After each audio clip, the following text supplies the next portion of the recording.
There are a lot of $1 bills out there that are worth a whole lot more money than just $1, and in this video, we're going to be going over some very rare $1 bills that sold for a ton of money. And if you stick until the end, I'm going to show you a banknote that not many people know about, and it's really the smallest detail that you don't want to miss. So let's hop into this video with this first banknote. Now you can see the condition is not that good. There's a bunch of folds, a bunch of, staining. It's not the best condition whatsoever. I do bring that up because the condition of your $1 bill is very important.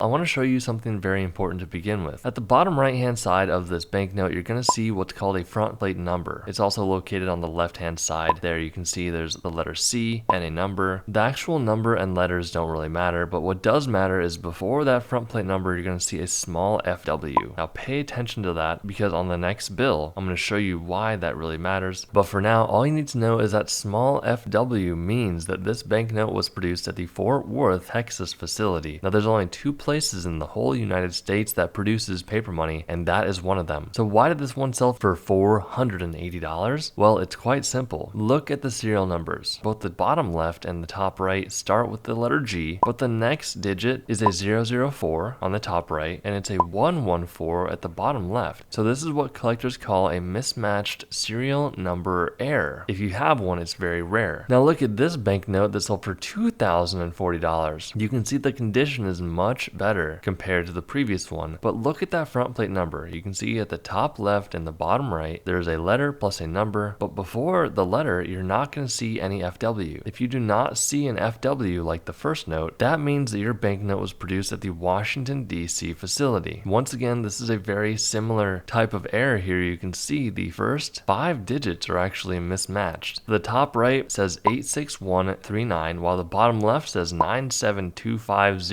So that's a pretty big mess up there by the Bureau of Engraving and Printing, but that's why it was able to fetch $2,040. Looking at the front of this bill, this is a genuine United States silver certificate $1 bill. So back in the early to mid 90s, you could bring these $1 bills to a local bank and actually exchange them for silver, like actual silver bars. That's really cool, right? Well, that changed when they stopped the Silver and Gold Act, but today these banknotes have tons of collector value. You can see the condition is not that great here. However, the biggest factor on this bill is when you flip it over to the back, you'll see that the back is actually inverted. It's upside down. If you have a 1928 silver certificate and the back is inverted like this, you're going to want to contact a rare currency expert because that banknote could be worth a lot of money, just like this one that sold for $2,880. Very cool. $4,080, and I'm not going to spend a ton of time on this one, but you can see when looking at the front, there is only a letter Y at the bottom left. Everything else is missing outside of that second print, which is pretty much everything you see here. What happened here is that during the printing process, the banknote got folded over and printed on the back. So this is a big mistake by the Bureau of Engraving and Printing, and that's pretty much why it sold for $4,080. $5,040 for this 1934 silver certificate. Now when you're looking at the back of the bill, you can see that that is the first print when it comes to printing paper money. When you flip it over to the front, you can see that the second print here is all normal, and the third and final print, which is called the overprint, was accidentally printed upside down. This is an inverted overprint error, and it sold for $5,040. Last but not least, we have the bill I was talking about. So this is a 1988 $1 bill. You can see the condition is pretty decent. There's a little bit of ink in the center there, but that's okay. This is what we call a web note. Now there is a few ways to tell if you have a web note. First of all, it needs to be from 1988. Second of all, there is pretty much 3 different areas to look at to see if you have a web note. The first area is going to be Washington's portrait there. It's going to be a bit washed out in comparison to a normally issued bill. Now before I show you the other areas, pretty much why the US did this is because they were trying to produce banknotes at a faster clip. So what they did was they borrowed the same printing process they used to produce newspaper, which is in one continuous long roll. Long story short, this was a complete nightmare for the Bureau of Engraving and Printing because this created a bunch of errors. Now the second easiest way to tell if you have a web note is going to be that front plate number on the bottom right hand side. You are only going to see a number, while typically a front plate number is going to have a letter and a number. The last and easiest spot to tell is going to be on the back. Now typically the back plate number number is going to be located at the bottom right hand side of the letter 1, but on this bill, it's going to be to the right of In God We Trust. So that location shift is a big deal. As I said, the web notes had a bunch of errors on them, and this one definitely has an error. So the last digit in the serial number is going to be mismatched. You can see the bottom left serial number is a star and the top right one is an L. That is why this web note sold for $16,215. If you want to learn more about coins and paper money, we have a completely free coin and currency ebook down below. There's no strings attached. Go ahead and click on that link below, get that free ebook, and we'll see you in the next one.